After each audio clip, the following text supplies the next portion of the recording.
A interpretação escatológica da Igreja Adventista do Sétimo Dia, principalmente tendo por base a literatura de Ellen White, traz a interpretação de que haverão duas ressurreições especiais. Tenta colocar falaciosamente a ressurreição de Daniel 12:2, diferente da ressurreição de Apocalipse 20, versículo 4, aonde que representa ali a primeira grande ressurreição. Ora, agora os adventistas, eles têm que nos explicar como eles conseguem fazer essa diferenciação e não dividir a igreja em classes. Porque eles colocam que Apocalipse 1:7, ali que diz que estará dentro todo olho verá, inclusive os que transpassaram Jesus, essa passagem ela corresponderia a ímpios. Então, ferindo o princípio de Apocalipse 20, versículo 5, que diz que para ver a ressurreição há de haver ao menos um intervalo de 1000 anos, a ressurreição de ímpios, né? Há de haver ao menos um intervalo de 1000 anos. Apocalipse 19:20 diz que a besta e o falso profeta foram lançados no lago de fogo. Essa referência é a descida do nosso Senhor Jesus Cristo, como relatado em Mateus 25, versículo 31. Jesus desce com os santos anjos e coloca o pé na terra, desce e senta no trono, desce e senta no trono. Não sobe e senta no trono, como é dito pelos adventistas. Então é a descida de Jesus, como está relatado em Zacarias 14, colocando os pés nos montes das oliveiras e fendendo o monte aos dois. Apocalipse 1:7 diz que todo olho verá esse evento de Mateus 25, versículo 31 e Zacarias 14, inclusive os que transpassaram Jesus. Quem são esses que transpassaram Jesus? São os responsáveis pela sua morte, os que crucificam Jesus em vão. Ora, os que foram responsáveis pela morte de Jesus, há quantos milhares de anos eles já estão mortos? Aonde que eles estão? Que eles podem estar dentro do todo olho verá. Filipenses 2:10 responde: eles estão no reino dos mortos, onde ali há uma linguagem poética que é dito que eles irão dobrar os joelhos em sinal de reverência para declarar Jesus como rei.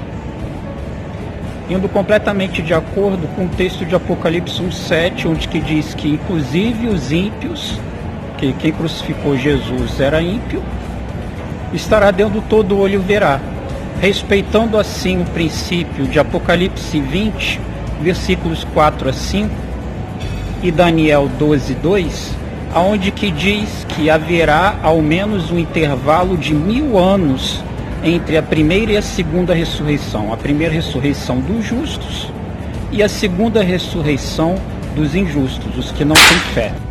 Agora, como conciliar isso? Então, se a ressurreição, como foi dito pelo Leandro Quadros, de Daniel 12:2, isso está na literatura adventista, ou seja, é um ponto do Nistocremos dele, corresponde a não ímpios, e Apocalipse 1:7 corresponde a ímpios. Já a ressurreição de Apocalipse 20, versículo 4, é outra ressurreição de justos. Então, que classes distintas são essas de ressurreições? Que diferença de ressurreições isso acarretaria?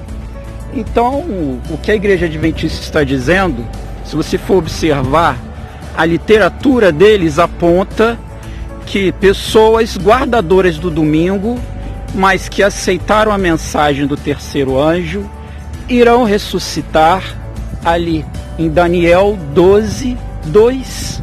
Olha só. Então haverá uma ressurreição separada da ressurreição geral de Apocalipse 20, versículo 4, onde ali seriam o quê? Os guardadores do sábado. Olha só que interessante, né? Mas tudo ligado à aceitação da mensagem do terceiro anjo. Mas eu vou citar Ellen White, assim como um calvinista pode citar, como um presbiteriano pode citar Calvino. porque é uma autoridade da igreja adventista. A própria Ellen White não teve nenhum parente que guardasse o sábado. É mesmo? Quando o Guilherme Miller morreu, o Guilherme Miller não aceitou a guarda do sábado e Ellen White disse que ela teve uma visão de Deus que anjos protegiam o túmulo de Guilherme Miller, que foi um homem de Deus. Olha que interessante. Eu estive nos Estados Unidos, no túmulo da irmã White, que era casada com um pastor metodista que perdeu uma filhinha. Ela escreveu uma carta para essa irmã dizendo assim, que perdeu um bebê, e falou assim: minha irmã, não chore, porque de acordo com a Bíblia, o Senhor Jesus, na sua volta, trará de volta o seu bebezinho ressuscitado. Uau. Basta você e seu esposo continuarem fiéis a Deus como vocês sempre foram.